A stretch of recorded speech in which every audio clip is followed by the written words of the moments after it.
des tourelles. Oh là là là. Respect. Le football, il a changé. Mais c'est fini. C'est fini. Vous avez assez de cette bande de racailles. On va vous en débarrasser. Dans l'histoire, les meilleurs, c'était des Noirs et des Arabes. Salut, c'est nous, les Dopidop. Vous avez la ref? Yes, voilà, bien évidemment, prenez soin de vos cheveux, c'est important. Bienvenue dans la zone et comme on dit chez nous, bienvenue à bord. C'est la deuxième émission de l'histoire dans la zone. Et quelle histoire que nous sommes en train de vivre. Et quelle musique Wouh! Voilà, un petit peu funk, non? Voilà, on va parler football, pelota, ballon rond, mais aussi un petit peu de musique. C'est dans les mœurs. Pour nous aider d'ailleurs dans cette aventure, un petit coup de pouce et un petit clic. Prenez-en l'habitude pour s'abonner. On est un petit peu plus de 6000, c'est déjà énorme, mais voilà, on se veut ambitieux pour ce petit bébé que représente la zone sport. Je dis on, présentons les personnes qui sont autour de cette table. Jonathan Bellin, Mister. Le football, il a changé. Jonathan, comment ça va? Bonsoir à tous, bonsoir et bonjour. Je sais pas à quelle heure vous nous regardez. Bonjour ou bonsoir. Eh bien, il y a un Et consultant. bonsoir JJ, derrière moi. Ouais, JJ Okocha. Ouais. C'est vrai qu'il n'y a plus beaucoup de jours comme ça. JJ Okocha, l'ancien milieu de terrain du Paris Saint-Germain. Boris, j'ai beaucoup bossé. Radojcic est autour de... Non. Alors, je t'ai impressionné ou pas là-dessus ou pas? Pour le bac de Serbe. Ouais, est-ce que tu veux que je l'épelle Radojcic, R-A-D-O-J-C-I-C. Comme ça, vous pouvez le retrouver sur les réseaux sociaux. Tu veux donner aussi mon Ton numéro de sécu. 06 07 d'ailleurs. Des trucs, pardon. Tenue 5 étoiles aujourd'hui. Plutôt pas mal. D'habitude. Non, d'habitude, je fais... 4 étoiles et demie, je t'avais Ah ouais mis la semaine dernière. C'est vrai? Ouais, ouais. Eh ben, Il y a des écoute. refs pour ce. Non, je sais pas, c'est une petite veste Quoi, c'est sympathique. les Tours Eiffel Non, c'est. Ouais, Non, c'était je sais Ok. pas, moi. En même temps, tout le monde s'en fout. Ouais, je pense que tout le monde s'en... Je vais dire s'en branle, mais ouais, tout le monde s'en... Comment s'est passé ton match alors la semaine dernière? Éliminé en va. Ouais. Capitaine Bobo est aussi entraîneur de football. Il y avait la demi-finale de la Coupe de France FSGT avec la Team Autre-Monde la semaine dernière. Tout à fait. Bah, une actu un peu triste puisqu'on se fait sortir au tir au but. Mais quelle aventure, quelle épreuve. Quelle aventure. Ouais, tu le vends bien en tout cas. Là. Ouais, après, on a vécu, c'était un beau périple parce que on a une équipe qui commence à 11 cette année. Et voilà, on fait une demi-finale de Coupe de France.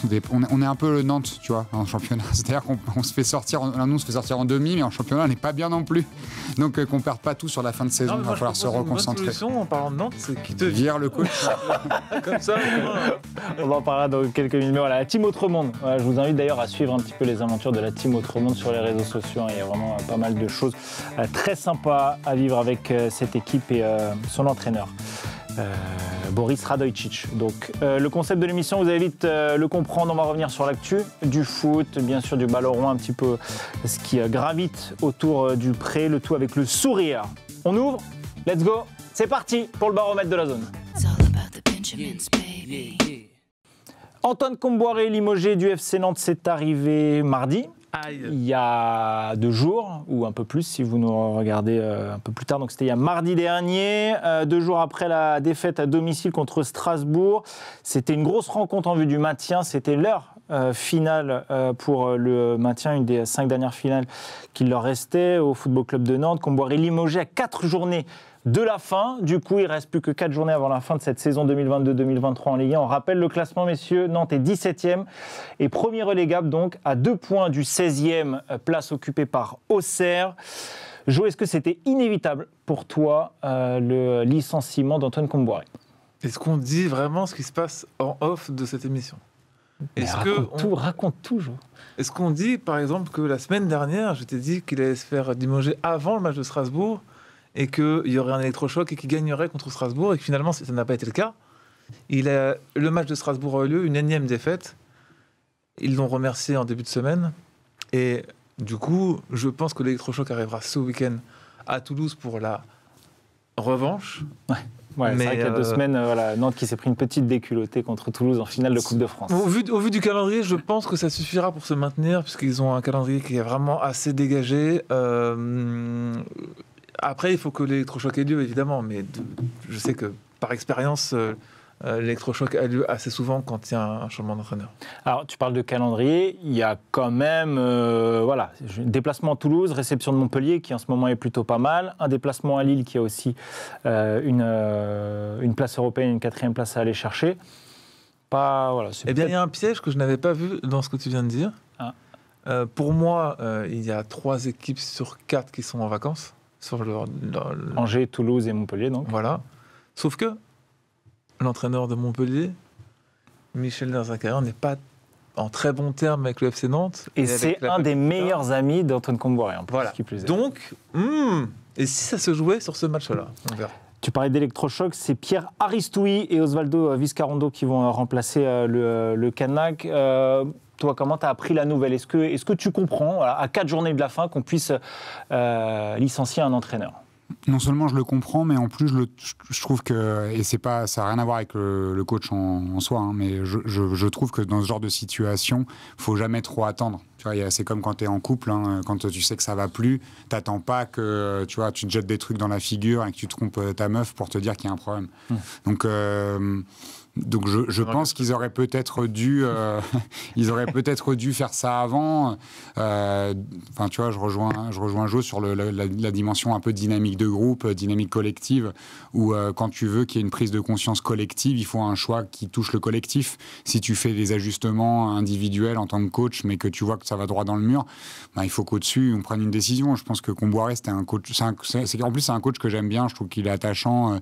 Il a toujours un petit truc quand même. Tu vois, il y a quelque chose quand même humainement qui... en plus pour les Parisiens, j'avoue, moi, c'est quelque chose... J'aurais du mal à pas aimer Antoine Comboiré. C'est le dernier coach, pour rappeler, c'est le dernier coach... Oui, enfin, il était là avant l'RQSI, il était encore là quand le Qatar est arrivé, donc a été le premier débarqué. Voilà, alors qu'il était premier en plus au moment où il se fait. Non, c'est vraiment déjà, il faut quand même le dire pour ceux qui connaissent un peu, c'est une personne exceptionnelle. C'est une personnalité, c'est vrai. Vraiment, et à côté de ça, il représente un peu aussi le football d'avant, où les coachs d'avant n'étaient pas autant obligés qu'aujourd'hui d'être forts en communication, de pouvoir d'être aussi des managers en plus d'être des entraîneurs. Donc, c'est sûr que quand tu le vois en conférence de presse et que tu vois à côté, je sais pas, je vais te dire un exemple vraiment, un Christophe Galtier qui sait faire, ou un Didier Deschamps qui sait faire aussi avec les médias, ça jure un peu, mais il a d'autres qualités pour une équipe qui se bat pour le maintien. Que lui se fasse débarquer, c'est un peu contradictoire, parce que c'est surtout un sauveur un peu à la, je vais pas te dire à Pascal Duprat. Mais on va recontextualiser. Il arrive en fin de saison 2020-2021, Nantes est au bord du gouffre, il arrive à les installer à la 18e place, donc place de barragiste à l'époque, et donc se maintiennent à l'issue d'une double confrontation contre Toulouse. Saison exceptionnelle l'année suivante, ils finissent 9e, ils gagnent la Coupe de France. Il y a une vraie histoire avec Toulouse, hein. Oui, il y a une vraie histoire avec Toulouse. Je l'avais plus en tête, le truc du barrage, mais c'est fou. Exactement, en plus c'était vraiment très très serré, c'était une grosse double confrontation. Saison exceptionnelle, Nantes retrouve l'Europe en Ligue Europa avec un match de gala, une double confrontation de gala face à la Juventus de Turin. Puis là, une saison plus que compliquée. Est-ce que c'est pas un petit peu trop dur ? Après, ce qu'il faut aussi rappeler, Boris, c'est qu'il y a une grosse fracture entre le coach Jean-Antoine Comboiré et la présidence Valdemarquita, donc voilà, peut-être que ça aussi, ça a joué dans cette... Ça, après, avec qui il a pas eu de problème, Valdemarquita, dans ses coachs, j'ai l'impression, moi je le connais pas, mais c'est un peu la ritournelle. Mais non, mais c'est ce que je te disais un petit peu avant, c'est que finalement, quand tu vois que tu vas droit dans le mur, il y a des décisions à prendre, et plus t'attends, et généralement, plus c'est compliqué. Et de toute façon, s'ils le font pas là, après, c'était fini. Hein, donc, inéluctable, ça c'est sûr. Et puis, même dans le timing, si tu le fais pas après, tu vois, si tu perds là... Est-ce que ça peut être trop tard ? Ça peut être trop tard. L'avenir nous le dira, mais moi, je pense que c'est trop tard. Ouais. Je pense qu'ils auraient dû... et encore une fois, c'est pas contre le coach, parce que voilà, il a fait ce qu'il a pu, et il a prouvé avec la même équipe qu'il était capable. Mais il y a des moments où il y a une dynamique qui se casse, tu sais pas pourquoi. Et généralement, quand les dynamiques, elles se cassent, il faut changer des choses. Et peut-être que Nantes, ils ont... La Coupe de France, je pense que ça a été un peu le truc, tu vois, où on a espéré, voilà, etc. Et en fait, tu te rends compte que, une fois qu'il n'y a plus ça... Dans une saison où, je pense à un club de Ligue 1 où on joue la montée, ou un club de Ligue 1 où on joue le maintien, c'est très compliqué d'être sur les deux tableaux. Tu peux pas, quand tu as un effectif moyen et très limité comme Nantes, au final, ils n'ont pas non plus beaucoup de très bons joueurs. Ils ont Blas, qui est un super joueur. Lafont qui était attendu quand même depuis des années comme un grand gardien qui ne l'est toujours pas, il faut le dire les choses. Palois qui a été un pompier de service pendant longtemps et qui ne peut pas tenir une défense tout seul. Après, on peut difficilement dire que c'est le 4e plus mauvais effectif de la Ligue 1. Oui, mais quand tu joues l'Europa League et la Coupe de France jusqu'au bout et que tu fais une saison à 60 et quelques matchs, bah, t'es dans la merde. Parce que tu peux pas assumer tout ça. Et encore, c'est un miracle qu'il n'y ait pas 7 blessés et qu'ils ne soient pas beaucoup plus en difficulté. Et qu'ils n'avaient pas trop d'internationaux qui jouaient à la Coupe du Monde aussi. C'est vrai, il y en a eu quelques-uns, il y a eu Jean-Charles Castelletto là, de tête, qui fait partie des titulaires indiscutables, je crois que c'est à peu près tous. Il me semble, de tête comme ça, là, tu vois. J'en vois pas d'autres. Non, mais après, voilà, si tu regardes les cartes qui sont en balance pour la 17e place, Strasbourg, je pense que la dynamique est pour eux et qu'ils vont s'en aller, enfin, ils vont se sauver tranquillement. J'ose espérer que Nantes, avec un électrochoc, va gagner 2 voire 3 matchs sur les 4 derniers matchs qui leur restent. Sachant que la doublette qui arrive là, Pierre Aristoui connaît bien le club. Il a été avec l'équipe réserve quand. Il les connaît tous les jeunes. Voilà, il les connaît tous. Il a été avec l'équipe réserve quand justement la réserve du FC Nantes descendait en N3. Il les a fait remonter à l'échelon supérieur en N2. Il était avec l'U19. Il a gagné le championnat. Donc voilà, tu parles d'électrochoc, mais en plus sur le papier, en termes d'idées, voilà, il y a peut-être un petit truc aussi qui va se passer. Donc pour toi, Nantes. Eh bien, c'est pas trop tard. Et pour moi, le Brest-Auxerre de ce week-end est le match le plus important de cette fin de saison dans le bas du classement. Dans le bas du classement, pour moi, on est à 4 journées de la fin. Brest est devant Auxerre. Auxerre, après, accueille le Paris Saint-Germain qui veut absolument achever cette saison. Ouais, c'est le calendrier le plus compliqué. Je pense que si Auxerre ne gagne pas à Brest, ça va être très, très, très compliqué pour eux. Donc, ça va se jouer pour toi. Donc, Nantes. Bon, j'ai pas envie de dire est sauvé, mais en tout cas, voilà, avec ce changement d'entraîneur, est peut-être plutôt bien parti. Donc, gare à Brest et Auxerre pour toi, pour la place. J'aimerais pas que les couleurs de la zone derrière toi soient un mauvais présage pour cette fin de saison. Voilà, Nantes est un vrai club de Ligue 1 historique. Et ça m'embêterait de les voir descendre. Parmi ces 4-là, Brest est une équipe amie de la zone. Donc voilà, moi j'ai énormément d'affection pour Éric Roy. Et puis l'esprit pirate aussi, voilà, tu parles tu parles d'ambiance d'Asmotver à la Beaujoire, mais quand on arrive à Francis Leblay, c'est exactement la même chose. Il y a un vrai esprit pirate. Et pour toi, alors, dans cette course au maintien, cette bataille pour le maintien? Tu vois, j'étais très mauvais la semaine dernière parce que je disais que je voyais Nantes facilement rester en Ligue 1 et qu'on voit qu'en une semaine, là, finalement, la confrontation contre Strasbourg, elle redistribue les cartes. Mais c'est vrai que, tu vois, cette victoire-là, elle a donné de l'air à Strasbourg et elle confirme que la prise en main par le nouveau coach, finalement, ça leur a fait du bien. Donc, on va dire que si on reste, qu'on ne parle pas de foot, mais qu'on parle plus d'état d'esprit, la tendance, elle est plutôt positive pour Strasbourg. J'avoue que Brest, moi, je ne les voyais pas en difficulté, mais que là, quand tu regardes le calendrier, tu te dis que ça peut mal tourner, on ne sait jamais. Mais je sais pas, mais tu vois, Nantes, moi je les voyais même aller gagner contre Strasbourg. Donc, non, mais c'était la crise en fait. Donc, on oublie à chaque fois que quand c'est la crise, tu peux encore perdre. Regarde le Paris, c'était. Là, ils sont à 11 matchs sans victoire d'affilée quand même pour le FC Nantes, 4 nuls et 7 défaites. Voilà, quand ça fait. Moi, je m'engage en Ligue 1. Devant vous et devant les peu de gens qui nous regardent. Nantes gagnera ce week-end contre Toulouse. À Toulouse. Pour se venger, alors qu'il n'y a aucune vengeance. Ok. Moi, je souhaite à Nantes, en tout cas, de se maintenir, tu vois, dans ce qui reste. Moi, j'avoue, j'ai un peu d'intérêt pour les. Moi, je suis déjà triste pour Angers, mais c'est déjà foutu. Et puis après, moi, j'aimerais bien que Nantes. Sympa pour Troyes et Ajaccio. Ouais, j'avoue. Moi, c'est quasi plié pour les stacks. Bon, j'avoue que Ajaccio, moi, j'ai longtemps confondu l'AC Ajaccio et le Gazélec, donc pour te dire, c'est pas le truc, c'est pas ce qui va m'impacter le plus en termes les déplacements en Corse. D'émotion, mais la Corse, c'est la Corse que t'aimes bien, c'est.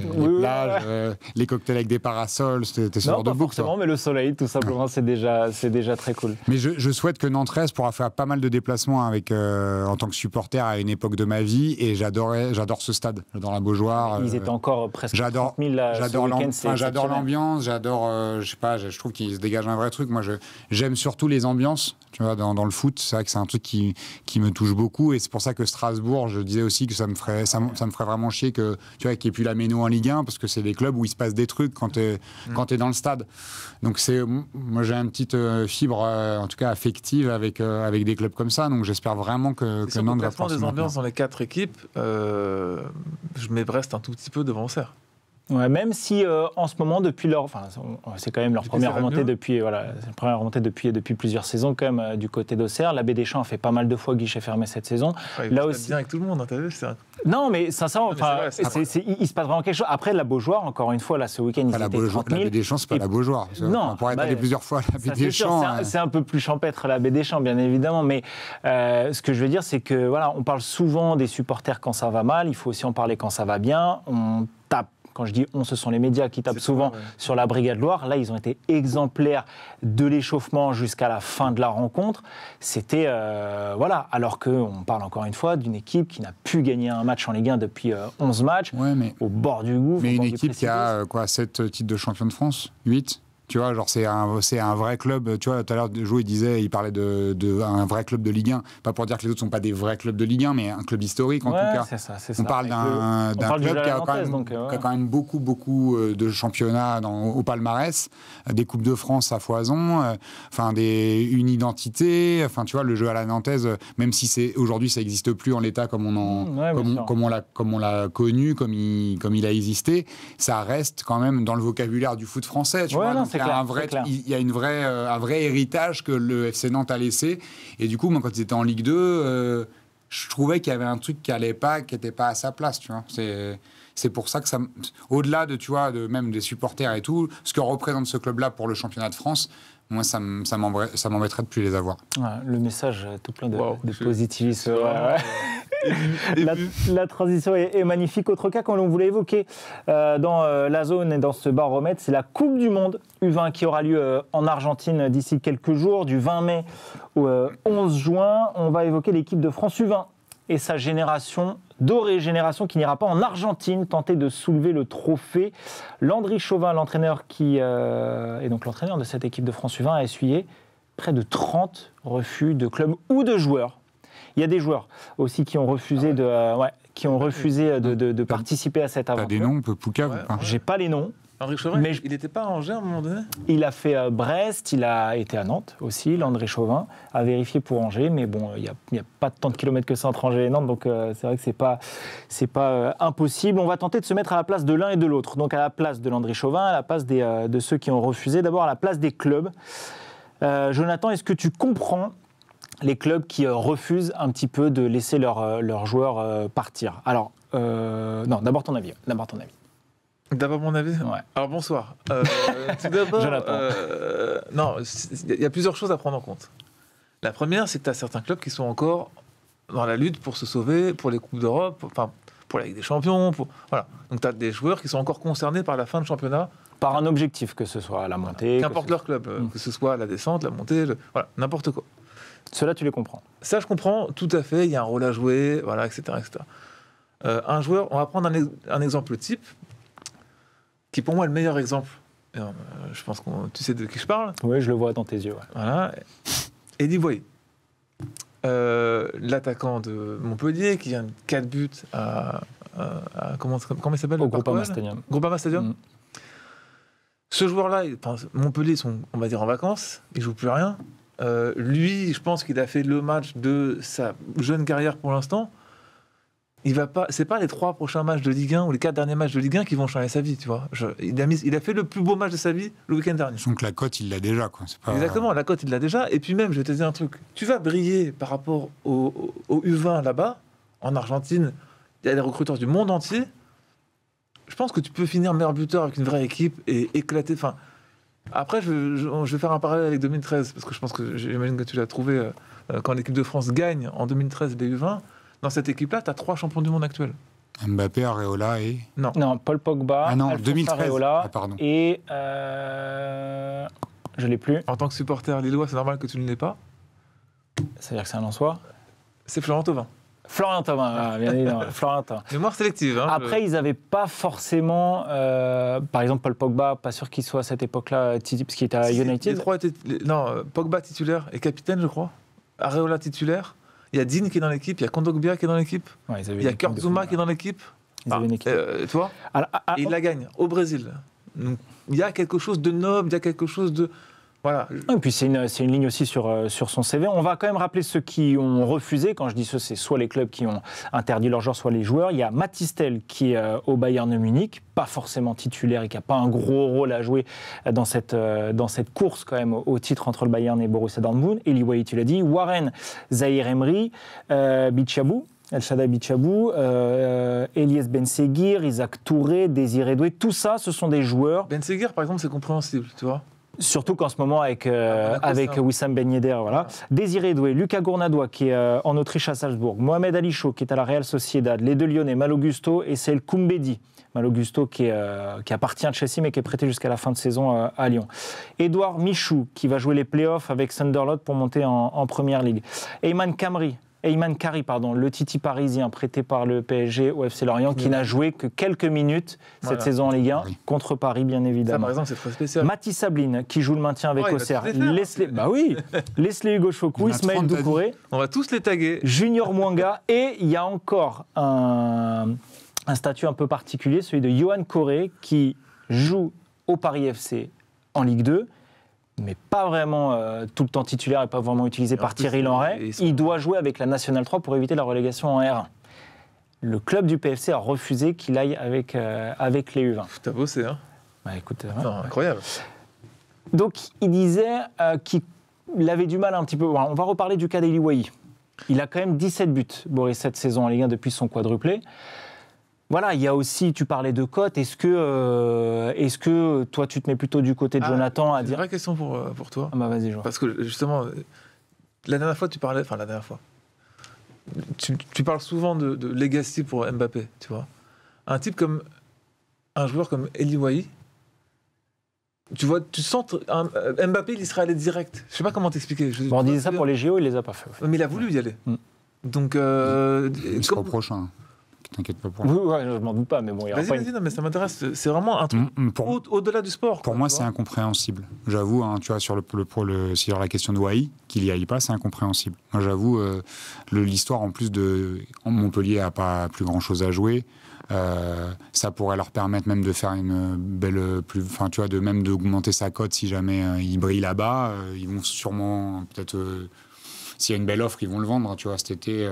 Ils en veulent 40 millions. C'est le joueur le plus bankable de... Mais donc, tu peux te dire que s'il allez, je sais pas, s'il avait mis 5-6 buts, tu vois, à la Coupe du Monde, sa cote, elle prend encore. Et après, sur l'histoire que tu construis avec l'équipe de France, tu vois, il y a un truc si on parle d'héritage, de legacy, de qu'est-ce que tu construis dans ta carrière, l'histoire que tu construis, tu l'as construite, tu parlais de Pogba, Areola, enfin, ces gens-là, ces joueurs-là, finalement, ils ont construit leur histoire avec l'équipe de France dans la victoire. Et ensemble. Ouais, donc voilà, il y a une histoire de génération. Donc tu as un truc en plus qui fait que tu construis même le futur. Je vais faire un parallèle avec le rugby. La France, elle est championne du monde avec les U20, avec toute une génération qui aujourd'hui est en équipe de France. Bah, tu vois la différence avec l'équipe de France qui perdait pendant 10 piges en rugby. Bah, quand les Antoine Dupont, machin, toute cette génération-là, ils arrivent avec les A. Bah, en fait, ils ont gagné ensemble, ils ont l'expérience d'avoir gagné ensemble. Et tu as un truc d'histoire commune. Tu vois, je reviens sur ces trucs de l'histoire qu'on construit. Et tu as une solidarité. De souvenirs communs, tu vois, de partager ça. Et en fait, de souvenir de la gagne. Et même si tu fais pas un parcours de ouf, même tu vas en quart, en demi, tu vois, il se passe des trucs, c'est en Argentine, c'est un truc de groupe, etc. Moi, je comprends, même si ça commence le 20 mai, j'avoue, si on prend le profil d'Eli Wahi, je comprends pas. Après, si tu prends... oui, des Isaac Touré...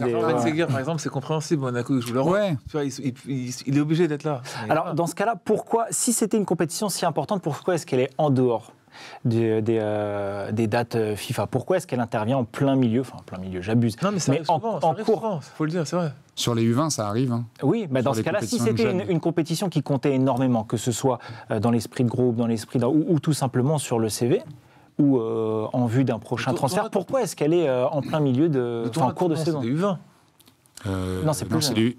C'est quoi? Le tournoi, c'est plus jeune, non? Pour moi, c'est U20. Moi, je pensais que c'était quoi? Ou 21 des espoirs?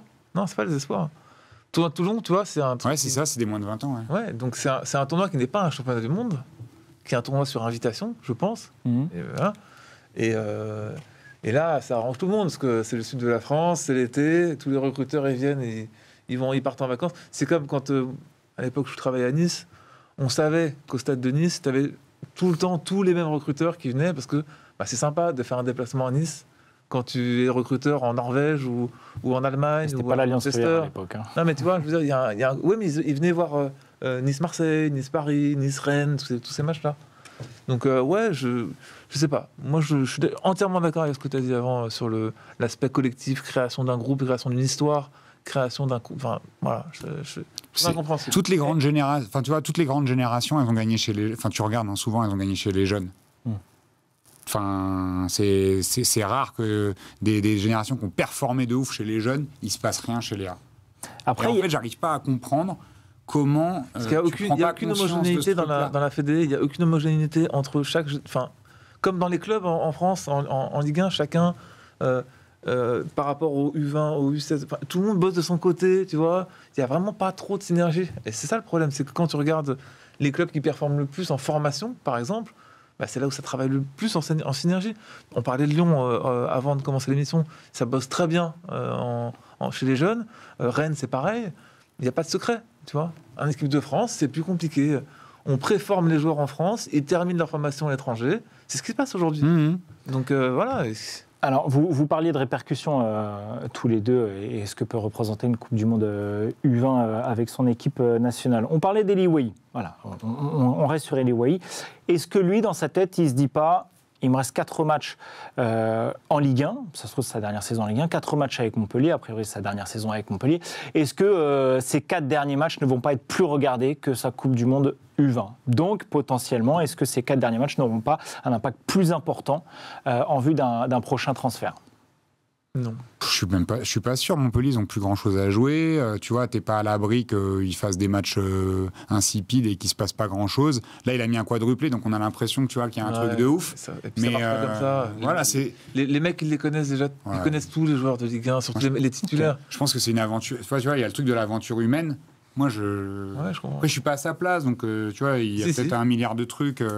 Tu vois, on est là pour se mettre un peu à la place. Qui rentrent en compte, mais je sais pas. Après, c'est moi mon histoire. Mon histoire, si j'étais à sa place, je pense que je choisis. En tout cas, je choisis l'équipe de France. C'est pas comme si tu lui avais dit, il y a la finale de la Coupe de France à jouer et que du coup il veut pas. Ouais, là c'est différent. Ouais, je peux comprendre. Mais là, j'avoue, en plus. Pour jouer contre Nantes, tu vois, est-ce que c'est comme ça me fait penser au truc de NBA, des championnats du monde et des équipes nationales. Après, c'est différent. Là, il y a des histoires d'assurance. Là aussi, il y a un gros souci financier. Là, si Montpellier envoie Wahi à la Coupe du Monde du 20 et qu'il se blesse et qu'il se fait les croisés, tu fais quoi ? C'est 40 millions à la poubelle. C'est la même histoire. Mais dans ce cas-là, il faut. Ouais, voilà. Après, rien ne dit qu'il ne peut pas se blesser avec. C'est ça. Dans ce cas, tu le fais pas jouer avec. Si c'est ça la logique, il faut pas le faire jouer avec Montpellier et attendre de le vendre, tu vois. Ouais, mais je suis pas sûr qu'il faut faire ça. Son dernier match, il reste sur un quadruplé comme ça. Bon, il y a quand même une belle liste pour Landry Chauvin et les U20. Il y a Wilson Odobert, Cheikh Keita du Stade de Reims là, qui a émergé cette saison du côté grâce à Will Steele, Alan Virginus, Martin Adeline. Le petit dossier. Ousmane Camara, Soumaïla Koulibaly aussi qui joue au Borussia Dortmund. Donc, j'en connais aucun. Si, Wilson Odobert, un titi parisien, Alan Virginus aussi, l'ancien Sochalien qui est aujourd'hui du côté Odobert qui a 3. Et il n'y a pas les réservistes du PSG, ceux qui rentrent jamais, là, par exemple Garbi, Ousni. Non, mais tu vois, pour Bichuabou, autant Warren Zahir Emery, ça m'étonne pas que le PSG le libère. Non, mais ça m'étonne pas que le PSG le libère pas. Non, mais tu sais pourquoi je le dis ? Juste pour qu'on en parle. Non, le bac. Il passe le bac de français. Oui. Tiens, cadeau. Ouais, mais ça, du coup, si c'est ça, bravo. Ça bien. Ouais, bravo. La France. Non, mais le bac, quoi. Ouais. Bonne chance, mon cher Warren, pour ton bac. De français, en plus. Ah, c'est le bac de français. Ouais, il est en première. Combien de temps vous avez passé le bac de français, les gars ? Allez, bon, ok, on va s'arrêter là et on lance le premier. Je peux te dire quel texte j'avais eu, mais... On lance le premier thème de la zone. Le premier thème de la zone, c'est le débrief de ces demi-finales de Ligue des Champions. Mardi, City est venu obtenir un nul à Santiago Bernabéu. Kevin De Bruyne pour répondre à Vinicius. Et mercredi, le derby de la Madonnina a vu l'Inter l'emporter 2-0 à l'extérieur, mais dans son stade. Messieurs, vos impressions sur le match, on commence par Real City. Bobo, on attendait l'énorme duel entre Karim Benzema et Erling Haaland. Au final, c'était Vinicius contre Kevin De Bruyne. Est-ce que tu t'attendais à ce style de match? Est-ce que ce match t'a plu déjà? Il m'a plu. Il m'a plu dans l'absolu parce que j'adore la Ligue des Champions et qu'il y a une très grosse intensité quand même. Mais c'était quand même cassage. J'avais l'impression d'être revenu en arrière à mes années où je voyais des gens se faire sortir de boîte et tout. Il y avait Rudiger sur Haaland, c'était un délire quand même. J'avais l'impression de voir un videur, quoi. Mais après, c'est un match de Ligue des Champions avec du très haut niveau. Chacun connaissait les forces de l'autre et ça a été la bagarre. Donc ça n'a pas été du grand football en termes d'occasion, etc. Mais en termes d'occasion, on reste un peu sur notre fin. Après, en termes d'intensité, moi j'ai quand même bien kiffé. Ça reste ouvert pour le match retour, donc ça fait kiffer aussi. J'aurais été un peu déçu qu'il y ait une grosse tôle d'un côté ou d'un autre où tu te dis ça ferme tout. Là, d'un côté surtout, au final. Ouais. Mais donc, du coup, le match retour, il est hyper ouvert. Et ça promet quand même des belles choses. Après, j'ai l'impression que la demi-finale de l'année dernière, la double confrontation, biaise un petit peu nos impressions ou nos attentes sur cette demi-finale. Non, je pense que ça vient de ça. Le fait que les deux équipes se craignent autant, ce qui a fait une première mi-temps assez fermée, assez décevante. Vraiment, moi, tu t'attendais à ce style de match? Pas du tout. Okay. Je m'attendais en revanche on a Guardiola qui a fait du Guardiola, qui pour moi a fait une grosse erreur de compo, encore une fois. Il a remis Bernardo Silva côté droit, alors que ça se voit qu'il a plus le coffre pour... Enfin, c'est plus le style de joueur qu'il a été au départ. Après, c'est un faux ailier maintenant, Bernardo Silva. Pour moi, c'est un milieu relayeur maintenant. C'est vraiment, genre, je le mets en 8. Oui, exactement. Ou en 8-10, tu vois. Et je trouve qu'il a manqué, justement, côté City, ce côté tranchant sur les côtés que seul Grealish avait. Et Grealish était un peu... il s'est fait détruire par Carvajal. Il prend 5 fautes en 20 minutes. Ça, par contre, c'est fou que Carvajal, il prenne pas de carton. Hein. Le truc, quand il lui met le coup d'épaule dans le dos... Et que 2 minutes après, il leur met un taquet de ouf. Mais Rudiger c'est abusé. Sur Gundogan, il n'y a pas faute. Il n'y a pas faute. Il lui met un petit pont. Il y a tout pont derrière, il n'y a pas faute. Alors, tu parles de composition de Pep Guardiola. Non, c'est plus... Guardiola a fait du Guardiola. Pour moi, il s'est trompé en mettant... on a bien vu que même sur l'animation défensive, Bernardo Silva, il s'est fait balader par Camavinga. Ouais. Il prenait des accélérations, il était à la rue, tu vois. Donc pour moi, tu dois mettre un mec au moins rapide. Et ce qui n'a pas été le cas. Donc voilà. Ou un peu plus imprévisible à la Riyad Mahrez, quoi. Mahrez ou Foden, je sais pas. Mais en tout cas, des joueurs qui... Oui, il le fait jouer si peu, d'ailleurs. Foden, c'est une vraie question. Mais même Mahrez, après, dans sa gestion, il est plutôt bon parce que ils ont fait une seule défaite depuis le mois de janvier. City, qui était à 10 points de retard sur Arsenal, aujourd'hui se retrouve devant Arsenal avec un match en moins, est en demi-finale de Ligue des Champions à faire un nul à Santiago Bernabéu, même si il étonne un peu sur ses choix. Pour l'instant, Guardiola, il a raison. Moi, ce qui m'étonne un petit peu plus, c'est qu'il a fait 0 changement. Est-ce que ça vous choque, tout simplement, dans un match de telle intensité? Moi, je comprends jamais quand un entraîneur ne fait pas de changement du tout. Alors, on m'a expliqué qu'en fait, les joueurs qui rentrent n'ont pas forcément tout de suite la même intensité. Oui. Qui est très intense. Ouais, c'est dur de rentrer dans un... Là, c'est pas la question pour moi. Tu vois, c'est vraiment... Je trouve qu'il a fait le malin, encore une fois, et que Guardiola choque... Après, ça peut être risqué en termes, justement, de... Si l'intensité, elle peut baisser d'un coup. Tu vois, quand tu es sur le terrain, et à un moment, tu prends un coup de chaud parce que c'est la course de trop. Mais tu vois, Ancelotti... Il a fait 2 changements tactiques. Le dernier, c'est de replacer Camavinga au milieu de terrain. Et tu as senti cet influx physique qu'il y a eu. Tu vois. Nacho est rentré. Bon, c'était Nacho, mais au milieu de terrain, ils n'ont pas encaissé le deuxième but sur les 30 dernières minutes ou les 20 dernières minutes parce que Camavinga a remis un coup d'influx au milieu. Et Kroos était totalement à la rue au bout d'un moment. Et ça s'est vu. La faute qu'il fait sur Gundogan aussi. Ouais, par exemple, mais c'est un exemple. Mais il y a eu. Je veux dire, c'est pas que la faute est ouf, mais c'est qu'il est complètement dépassé. Il perd l'équilibre, il tombe, il n'arrive même pas à passer la jambe devant. Ouais, à l'inverse, j'ai trouvé Ancelotti dans son rôle. Dans son rôle de coach italien qui a fait un match d'italien, qui a su gérer la pression. En fait, c'était un vrai duel. À l'ancienne qu'on aime. Moi, c'est ça que j'aime. Tu vois, c'est pour ça que j'ai commencé par dire, moi, j'ai kiffé ce côté aussi, même si c'était fermé. C'est la Ligue des Champions que j'aime bien. Tu sais, c'est pas toujours les matchs. La Ligue des Champions, c'est pas que des 4-0 ou des 4-3. Des remontadas. Je veux même pas parler de ce mot.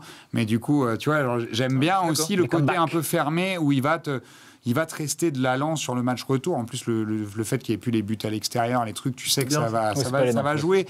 Et moi, j'ai kiffé quand même la bagarre. Tu vois, moi, j'ai toujours aimé un peu la bagarre. Après, que ça ne soit pas sanctionné, c'est un peu relou parce qu'au final, ça devient n'importe quoi au fur et à mesure du match. quand les mecs ils se ceinturent et que là il n'y a même pas un carton jaune qui sort, où tu attends la 60e pour en mettre un, il y a quelque chose qui ne va pas. En revanche, j'aime bien quand ça se bagarre. Tu vois, C'est ça. Est-ce que cette équipe du Real, Jo, elle t'étonne, elle te déçoit Voilà, on parle beaucoup de ce milieu de terrain un petit peu vieillissant, avec un Modric un petit peu moins clutch, important ou décisif dans son jeu et dans son rôle, avec un Camavinga qui, un coup est milieu de terrain, un coup est latéral gauche, et surtout, on a l'impression que dans les matchs importants, le meilleur joueur, très souvent, c'est Thibaut Courtois. Oui, moi j'ai marqué Courtois stratosphérique, parce qu'à chaque match, il est décisif, à chaque match. Et il fait des arrêts, mais encore incroyables. Et Modric, je le trouve intelligent, parce que le match qu'il fait, il est moins impressionnant, il est moins spectaculaire, même s'il a fait un contrôle exceptionnel. Enfin, tu vois, moi je regarde pas ça, je regarde vraiment l'apport à l'équipe. Et il a fait un match d'un grand Verratti dans les grands matchs il y a 6-7 ans devant la défense, parce qu'au final, c'est lui qui revenait et qui se libérait à chaque fois. Il proposait une solution, il jouait une touche, toujours deux touches. dispo, ouais. Il a permis à son équipe de respirer un nombre de fois dans le match. C'était incroyable. Je suis plus inquiet pour Kroos et pour... Mais tu vois, on a vu, Valverde, c'est un super joueur.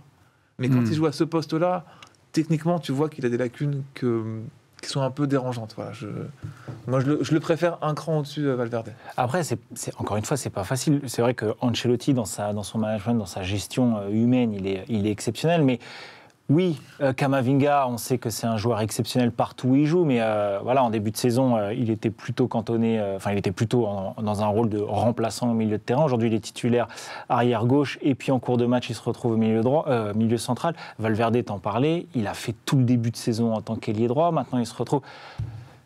Est-ce que justement c'est une force ou ça montre certaines limites de ce Real Madrid? La question la question d'avant c'était déçu et étonné, c'est ça? Est-ce que vous êtes déçu et au début je voulais dire étonné, mais plutôt déçu au final. Bah, tu vois, moi finalement je suis ni déçu ni étonné, parce que c'est à l'image du Real depuis une ou deux saisons. Tu vois, l'an dernier j'ai pas l'impression qu'il joue beaucoup mieux. Tu vois, il y a un truc, c'est une machine qui a une ADN Ligue des Champions. Tu vois, ils perdent pas les matchs, mais est-ce qu'ils te font kiffer? Moi, genre, ce qui fait kiffer, c'est peut-être le scénario, tu vois, ils marquent dans les dernières secondes, etc. Mais est-ce qu'ils te font kiffer dans le jeu? Moi, ça fait plusieurs saisons que je regarde les matchs du Real, je kiffe pas en fait. Ils sont forts de fou, mais je kiffe pas dans le jeu. Après, ils m'impressionnent toujours par ce truc où ils vont pas lâcher, où ils vont être capables de renverser n'importe quel scénario, de mettre des buts incroyables, etc. Par contre, dans le jeu, c'est pas décevant. J'ai presque envie de te dire, c'est un peu habituel. Après, ça peut gagner comme ça, mais... Ouais, moi, je trouve que c'est un peu à l'image du Real, comme ça. T'as des joueurs qui sont très intelligents, très forts intrinsèquement, et qui en fait vont combler les lacunes de certains à des moments, tu vois, de placement, d'aller faire les efforts pour les autres, parce qu'ils sont hyper intelligents et ils ont une connaissance du foot qui est incroyable. Et ils se connaissent par cœur. Ils se connaissent tous par cœur. Et puis ce que tu vas amener comme 109 saison après saison, c'est ça qui va de temps en temps te donner le coup de fouet. T'as un Tchouaméni qui est arrivé, un Camavinga, tu vois, dans l'impact, dans l'intensité qu'ils vont mettre quand Tchouaméni rentre en cours de jeu, bah quand même il va te ramener quelque chose au niveau de l'intensité. Bah, il a la dernière occasion. Tu vois, donc mais finalement, est-ce que je suis inquiet? Non, je suis pas inquiet, parce qu'ils sont capables de gagner. Donc du coup, tes impressions pour le retour. Ils sont peut-être capables de gagner 3-0 tu vois, à City, sans faire un grand match. Mais parce que c'est sans le voler. Il baltringue jamais, le Real. Il baltringue jamais. C'est le plus grand club du monde. C'est le plus grand club du monde qui a peut-être un arbitrage à domicile. S'ils veulent, il n'y a pas trop. Enfin, c'est pas la question. La question, c'est que tu as la meilleure équipe du monde qui est City, parce que c'est sur le papier. Ouais. Non, mais je parle sur le papier. C'est un fait, tu vois. Et tu peux faire plein de parallèles. Tu peux te dire, par exemple, la phrase à la fin, c'est toujours le Real qui gagne, par exemple. Tu vois, la meilleure équipe sur les 3-4 dernières années, celle qui a tout gagné, c'est le Real. Mais tu regardes la double confrontation de l'année dernière, City est au-dessus. Et vraiment, moi, ça m'a choqué. À domicile, ce qu'a produit le Real, c'est pas mieux que City. Donc tu te dis encore une fois, mais ils sont capables de passer. Non, mais même la saison dernière, à partir des Même contre à Paris. partir des huitièmes de finale contre Paris. Contre Paris, sur les 180 minutes, ils se font dominer 120 minutes. Mais c'est ça. Mais Jusqu'au but de Benzema. Parce qu'ils ont existé pendant 20 petites, même un quart d'heure. Ouais, jusqu'au but de Benzema, il se passe rien en 2 matchs. Donc c'est vrai que c'est. Mais au final, tu vois, il se qualifie facilement entre guillemets, tu vois. À la fin, c'est le. Tu vois, il se passe un truc avec Vinicius au Real. Vinicius est en train de franchir un cap. Ouais. Il est de plus en plus décisif, si ce n'est le plus décisif depuis le début de la saison. Mais il y a ce truc-là qui me gêne, et qui me gêne aussi chez Mbappé, et sur ces joueurs nouvelle génération. Les mecs, ils disparaissent du match pendant beaucoup de temps, je trouve, tu vois. Tu vas le voir, il marque, donc il est décisif, et à côté de ça, pendant une demi-heure, on ne le voit pas. Et ça arrive avec Mbappé aussi. Mbappé, tu ne vas pas le voir pendant 20 minutes, et il va te planquer 2-3 buts dans le match. Tu vois ce que je veux dire ? Est-ce que ça n'arrive pas à tous les joueurs offensifs ? Parce que tu prends Haaland, ça peut lui... Il y a des matchs où il touche 2 ballons. Oui, mais avant, c'était pas comme ça. Ronaldinho, tu le voyais tout le match. Kevin De Bruyne, tu vois, tu le vois tout le match. Tout le match. Il rate, il réussit. Tu vois, c'est des mecs qui sont tout le temps en train de briller. Alors, pas parce qu'ils réussissent tout, mais parce que tu ne vois que, je trouve, tu vois. T'as des joueurs comme ça. Messi, c'est le cas aussi, tu vois. Après, il a progressé, Vinicius, parce que c'était un peu un poulet sans tête quand il arrive, tu vois. Et je trouve que c'était moi, je disais, c'est un tout droit, il va jamais évoluer. Rodrigo la preuve en est, il a évolué. Rodrigo, pareil. Et c'est, dans son jeu, dans sa ils sont bien mentalité, loin des stéréotypes qu'on pouvait avoir sur eux il y a 3-4 saisons. Sur les jeunes Donc, qui arrivent ouais. en Europe. Et puis, tu vois, après, des Brésiliens qui se sont plantés au Real, il y en a eu d'autres. On sait que c'est pas facile. Tu vois, quand tu vois un talent comme Robinho qui avait bien commencé, et puis il s'est rien passé derrière, et qui s'est cramé, bah, tu te dis quand même, Vinicius, il réussit des choses. Et un jour, on parlera aussi de Alaba, qui est quand même une carrière extraordinaire. Il fait tous les bons choix de carrière, j'ai l'impression, David Alaba. Là, le match qu'il fait, qu'il envoie, le contre qu'il met sur la frappe d'Haaland, là, il est en retard de 2 mètres. Il lui prend 2 mètres, revient, 2 mètres, il l'enferme. Il contre, il met juste son pied en opposition, c'est exceptionnel. Alors qu'il est derrière lui. Exceptionnel. Ouais, Diaz aussi. Je sais pas, pour moi, les 2 meilleurs défenseurs du monde, c'est... déjà, l'année dernière, Ruben Diaz, c'était assez exceptionnel. Ruben Diaz, c'est à la barre, aujourd'hui, je pense. Évoquons quand même l'autre demi-finale, sur le papier, qui est peut-être moins alléchante. La demi 100% italienne, derby qui plus est entre Milan et Inter. On a l'impression de revenir un petit peu au début des années 2000. Je vais être très direct. Jo, est-ce que ça ressemblait à une demi-finale de Ligue des Champions pour toi ? J'ai pas été étonné, contrairement à d'autres matchs, parce que moi, ce qui m'a... Dans ce genre de confrontation-là, et c'est ce qui m'avait marqué aussi avant Milan-Naples, c'est que c'est des match-up. C'est-à-dire que tu sais que tu vas avoir un profil de match. Parce qu'il se joue plusieurs fois dans la saison. Milan avait battu à chaque fois Naples, ils se sont qualifiés. L'Inter avait battu à chaque fois le Milan AC, donc 2 fois cette saison, et assez tranquillement, c'était des 1-0, mais sans le moindre risque. Et je pense que cet Inter-là ne réussit pas du tout au Milan AC, parce que le Milan ne veut pas du ballon, en fait, et l'Inter leur laisse le ballon. Et ça a été le cas dans les 2 matchs. C'est pas toi qui aimes particulièrement une des 2 équipes, bleu plutôt que rouge. Je sais que voilà, il n'y a pas eu match hier. Ils ont eu 0 occasion, Milan, au final. Je crois qu'André Onana touche son premier ballon avec les mains sur un centre de Théo Hernandez dans les 20 ou 15 dernières, 15 dernières minutes. Et après, quand tu regardes l'effectif du Milan AC, c'est pas étonnant. Je suis désolé, mais ils ont un effectif qui est quand même très faible. Quand tu regardes le 11 de départ, c'est... Si tu enlèves Raphaël Leao, pour moi, il y a 3 joueurs dans cette équipe. Tu as Maignan, Théo Hernandez, qui est quand même un monstre à son poste mondialement aujourd'hui, et Raphaël Leao. À côté de ça, il n'y a pas... Je suis désolé, mais Tonali n'est pas un joueur de ce niveau-là. Et d'ailleurs, on a vu le match Barella-Tonali, mais... Il passe pas une fois quand même au milieu. Quand tu étais son crochet intérieur où il accélère, ils l'ont serré à chaque fois. Alors, tu parlais, Jo, là, justement, de différence un peu entre les 2 équipes. Hier, avant le début de la rencontre, il y avait seulement 2 joueurs qui avaient déjà vécu une demi-finale de Coupe de Ligue des Champions. C'est Divock Origi et Edin Dzeko. Alors, je ne compte pas Olivier Giroud, donc ce sont les deux effectifs confondus, hein, banc et aussi bien banc que les 11 titulaires. Olivier Giroud, il avait fait qu'une minute avec Chelsea quand Chelsea l'emporte, donc je compte pas vraiment, il l'a vécu sur le banc entre guillemets, mais il n'avait pas vraiment foulé la pelouse. Est-ce que c'est significatif de quelque chose ? Tout simplement, Edin Dzeko, Divock Origi, 2 joueurs sur 30 au final à jouer une demi-finale de compétition européenne hier avant le début de la rencontre. Est-ce que c'est significatif de quelque chose ? Est-ce que c'est significatif d'un football qui change ? Je réfléchis, je réfléchissais, tu vois, parce Quand on voit l'autre demi-finale où après, au Real, ils les ont déjà tous. Après, les absents, ils sont pas là parce qu'ils ont sauté. Qu'est-ce que je te dis ? Après, il faut regarder quand même la partie du tableau dans laquelle ils sont, et tu te dis qu'il y avait quand même un tableau plus simple qu'un autre. Tu vois, sur les... Milan a dû éliminer Tottenham les et Naples. effectifs, etc. Tu vois, et l'Inter, c'était Porto et Benfica. Donc, mais Benfica qui a posé de gros soucis mais c'est quand même pas la même chose. Tu vois, l'autre tableau, les équipes qu'il y avait et celle-là. Donc finalement, c'est un peu symptomatique aussi de ça, que tu te retrouves avec le Milan et l'Inter en demi. Si les tableaux avaient été faits différemment, je suis pas sûr qu'on retrouve le Milan assez à ce niveau-là. Très faible aussi. À un moment donné, il faut quand même le dire.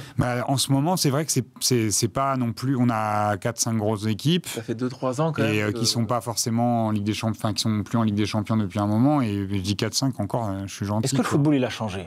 Non, pour reprendre, comme dirait l'autre. Je suis désolé, le Bayern Munich est moins fort qu'avant. Le Real est en fin de cycle, on le dit depuis des années, il gagne, mais par défaut. Ou par miracle. Non, mais City n'a pas saisi cette opportunité contre Chelsea une première fois. Ensuite, l'année dernière contre le Real, ils sont qualifiés. Ils sont à, tu vois, et non, en fait, non. Tu parlais de régularité tout à l'heure sur Vinicius et Mbappé. Mais en fait, si tu fais un peu le parallèle avec les années 2000, tu regardes les équipes, tu fais 2000-2010, tu regardes les demi-finales de Ligue des Champions et prends les effectifs. Et en fait, tu n'avais que des monstres à tous les postes. Voilà, et en fait, je pense qu'il y a un truc aujourd'hui où il n'y a pas autant de joueurs monstrueux comme ça dans les effectifs. Voilà. Ok, alors est-ce que... Tu prends le Milan AC de 2007-2008, regarde le 11 de départ. Tu prends les 8 meilleures équipes d'Europe, tu n'as que des monstres. Et je trouve que, tu vois, intrinsèquement, ça... Moi, j'appelle ça la génération d'Ibala. Ouais, c'est des bons joueurs, mais qui confirment jamais vraiment, tu t'attends à ce que ce soit des cracks de ouf, et puis finalement... Ils sont décevants. Alors, finalement, quand il faut être décisif, quand il faut briller dans des grands matchs, etc., on les voit pas.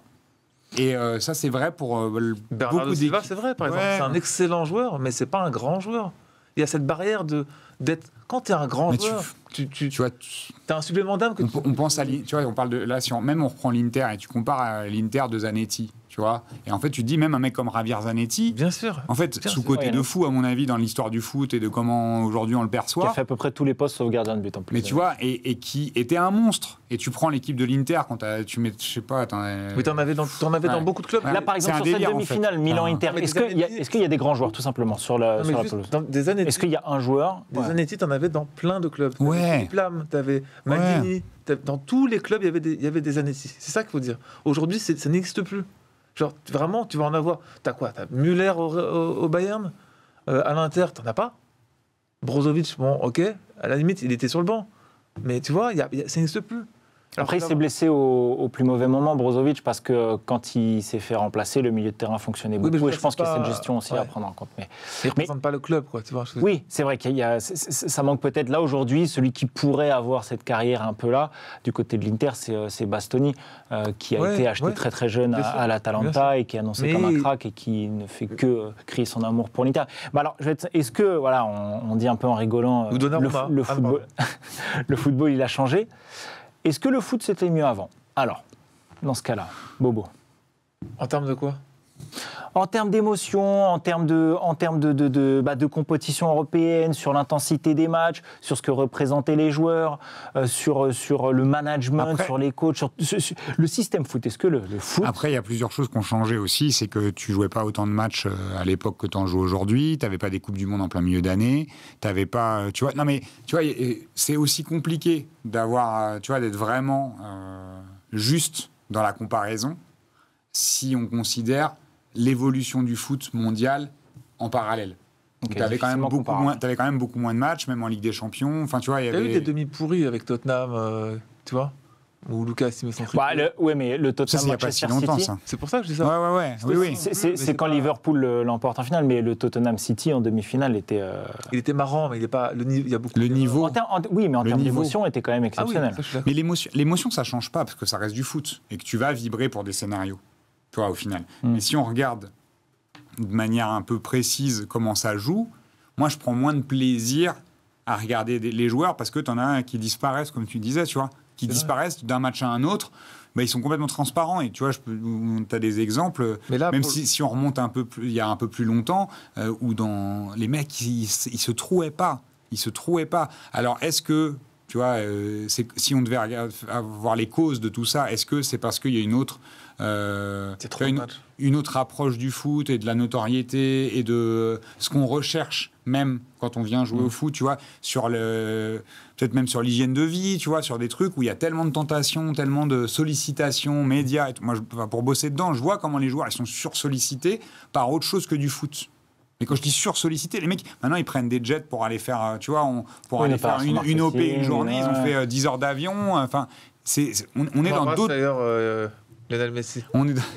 Mais tu vois, on est dans d'autres logiques. Donc, Qui nous regarde. ça serait dur de dire c'était mieux avant. Mais en l'état, c'était mieux avant, même s'il y a des... Mais c'est même s'il y a difficilement des- comparable. En Non, fait, mais c'est c'est pas clair, comparable, quand mais tu oui, regardes- c'était mieux. Si tu regardes il y a 10 ans, les effectifs, les joueurs, tu vois, même les stats des joueurs, et tu prends équipe par équipe, tu as au moins... Il y a aussi autre chose, c'est que tu fais ce match-là, ce Milan-Inter, il y a 10-15 ans, tu n'as pas 60 matchs dans la saison, donc tu as plus de joueurs de qualité, puisque c'est réduit en termes de quantité, forcément, parce que tu as besoin de payer moins de joueurs, donc forcément le rapport il est réduit, donc tu as plus de bons joueurs.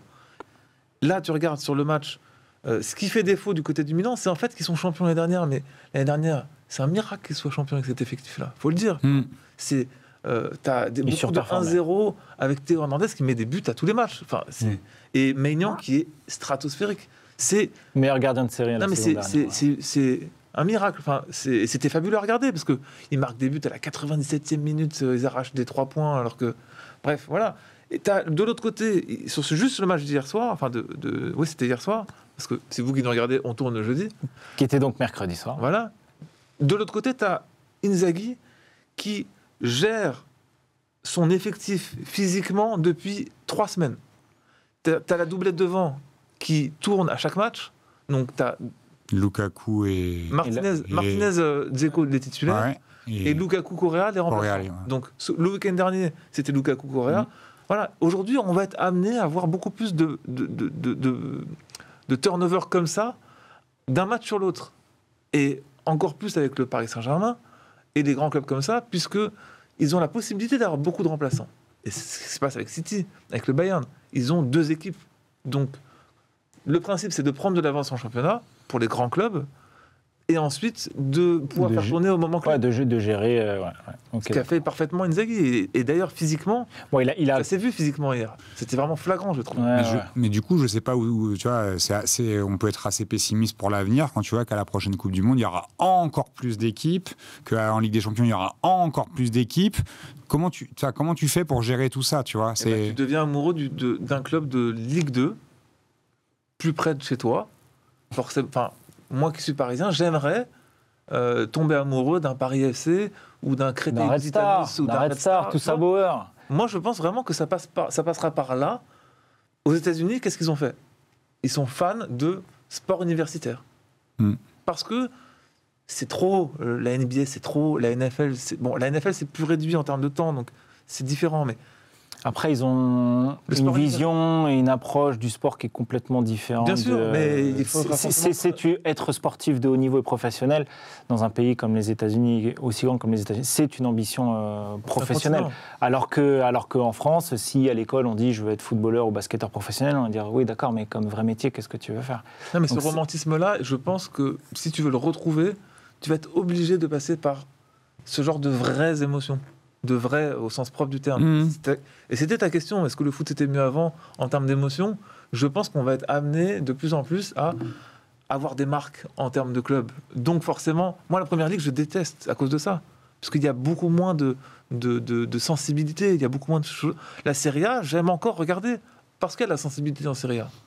Alors, il y a des défauts, comme dans tous les pays, mais Voilà, j'aime la lutte du maintien en Ligue 1, j'aime ces trucs-là parce que c'est romantique aussi. Vous l'aurez compris, ce que veut dire Jo, c'est tout à Bauer. Voilà, dès ce week-end pour vivre cette course à la montée en nationale pour le Red Star face à Cholet Donc en Ligue 2, du coup. dès ce week-end. La course à la montée pour la Ligue 2. Oui, pour la Ligue 2, pardon. Oui, mais c'est ouais. Pour la Coupe du Monde, Ils sont en N1. Voilà. On va jouer. Là, je sens qu'on a pas mal parlé. Allez, on va jouer. C'est l'heure du quiz.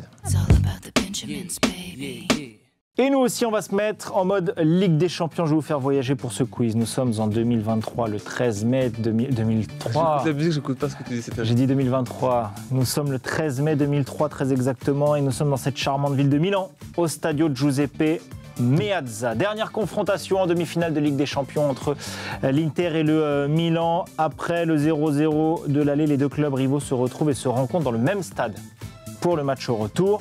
Le score sera de 1 partout et on verra le Milan AC défier et battre la Juve en finale. Messieurs, quiz un petit peu particulier, je vais vous demander... C'est que sur ce match-là? Que sur ce Bon, match-là. ça va être vite vu, parce que je ne sais pas du tout. Bah, c'est le foot d'avant. Trouver des titulaires et ceux qui sont rentrés. De me trouver le plus de joueurs possible, en une sorte de petit ping-pong. On joue ensemble. On joue ensemble. Ok, vous voulez pas qu'on fasse un petit ping-pong, non?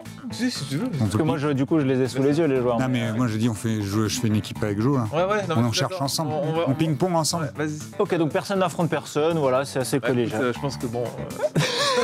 2003. Ouais, Chef donc Toto. c'était donc il y a 20 ans, c'est la dernière confrontation entre les deux. Alors, allez, pêle-mêle, hein, mélanger Ok, Inter, tu me Milan. diras ce qui nous manque comme poste. Bah, on fait équipe par équipe, non?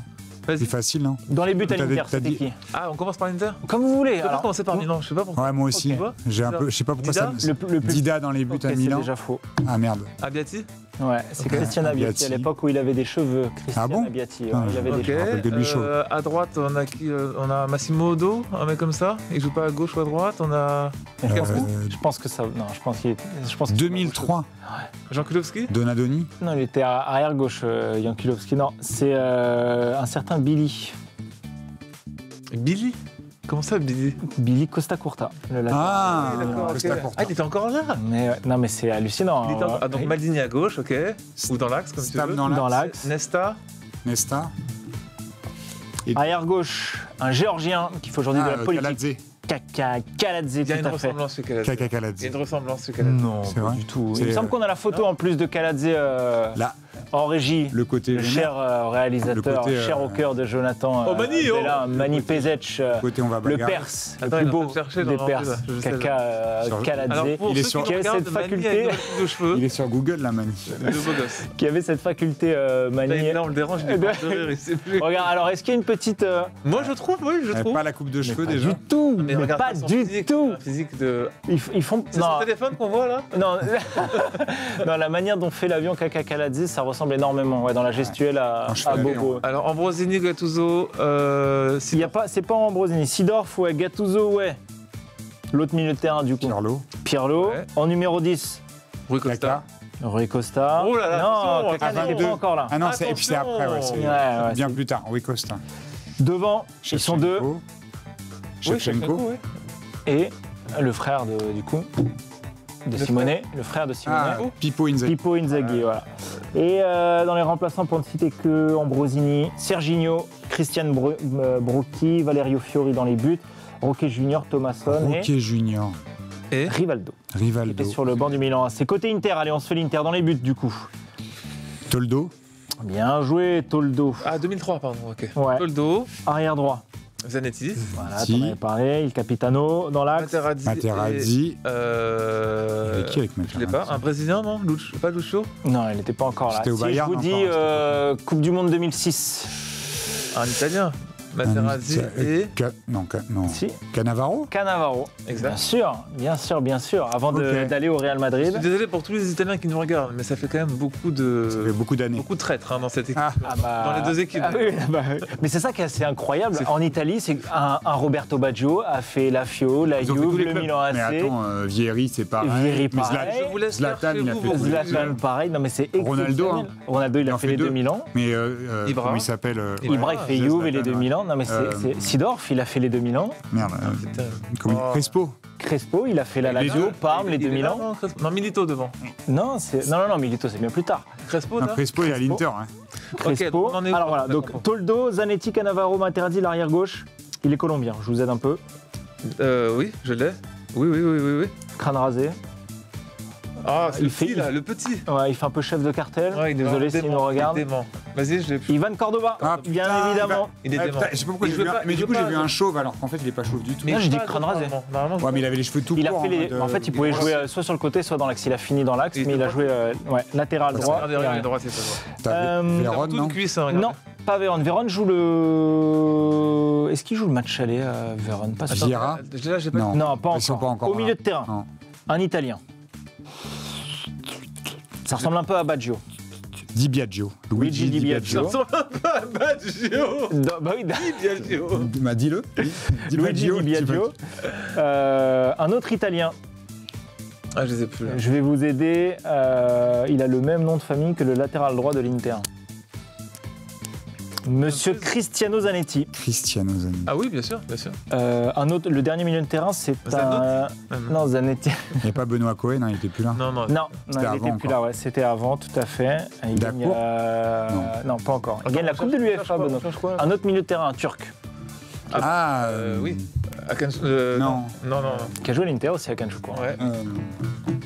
Emre Ah, Belözoğlu. putain. Aimerait. Le langage, s'il te plaît. Aimerait. Vous avez donné Crespo. Allez, les deux ailiers. Il y a un Portugais, un Uruguayen. Bah, il y a Recoba. Alvaro, bien évidemment. El Chino. Non, pas encore. Là, non. Et t'as dit quoi Un Uruguay- Portugais. Oh, Racco. Ah, bah, c'est Luis Figo. Oui. Non, pas encore. Pas encore. Il arrive après Luis Figo, mais il avait le même numéro que Luis Figo, donc le numéro 7.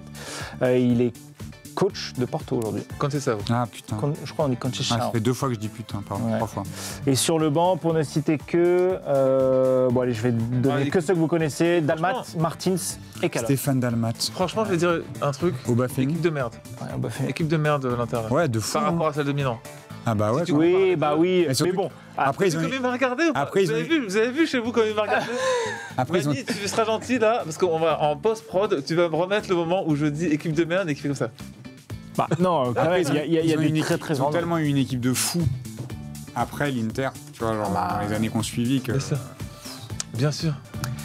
Voilà. J'ai encore Pour le gagné. petit. Vous avez été tous les deux exceptionnellement nuls, sincèrement. Moi, Encore des je bons. reste dans la régularité parce que j'ai pas envie de me faire virer. 3 victoires d'affilée.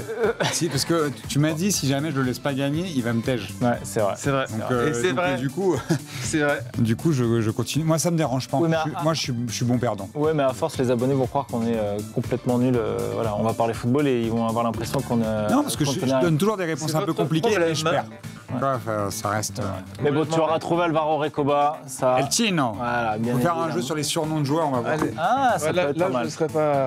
Non, là, je pourrais pas. Je pense que tu gagneras. Les surnoms des équipes africaines aussi. Je suis très fort. Ah, alors, le. J'ai écrit des quiz pour Alexis. Ouais, bon, là, je vois le temps qui défile. On va peut-être s'arrêter ici. Très bien. Ok, messieurs, fin Allez. d'émission. On parlait des abonnés, n'hésitez pas, voilà, prenez l'habitude, le petit pouce et la petite cloche pour recevoir les notifications pour s'abonner à La Zone Sport qui s'émancipe, bien évidemment, avec La Zone Bet. Bet, comment tu l'écris, Jonathan BET, comme un pari sportif en anglais, du coup. Ah, d'accord, Oui. pas BETE, c'était Non, Boris qui bah pensait non. que. Voilà, sur les- évidemment. Parce que ça va. Parce que. Bon, La Zone Bet, ouais, en quoi ça consistera Zone Beg. La Zone On Bet. va avoir un nouveau rendez-vous en fin de semaine pour nos abonnés et qui auront le droit à un conseil développé de 3 experts de paris sportifs. Évidemment, je me cite dedans. et ouais, ça va être du foot, du rugby, des sports alternatifs, en tout cas pas des main sports. Donc on va essayer de faire des Je codes. vais peut-être enfin gagner de l'argent grâce au pari Je sportif. l'espère. Grâce Et à je Jo. l'espère Grâce à toi. que tout le monde gagnera de l'argent. Voilà. Magnifique, voilà. Net d'impôt, bien évidemment. La zone voilà, qui grandit, bien évidemment. Et vous êtes plus de 6000 déjà à nous suivre régulièrement sur YouTube. Merci à vous, mais on se veut ambitieux. Donc voilà, on a envie un peu de glow up, forcément. Merci tout le monde. On se Merci. retrouve bientôt. Salut les gars. Ciao, Ciao, ciao. ciao. Salut. Conte Tourelle. Oh là là là. Yeah. Le football, il a changé. Mais c'est fini. C'est fini. Vous avez assez de cette bande de racailles. On va vous en débarrasser. Et dans l'histoire, les meilleurs, c'était des Noirs et des Arabes. Yeah, yeah, yeah.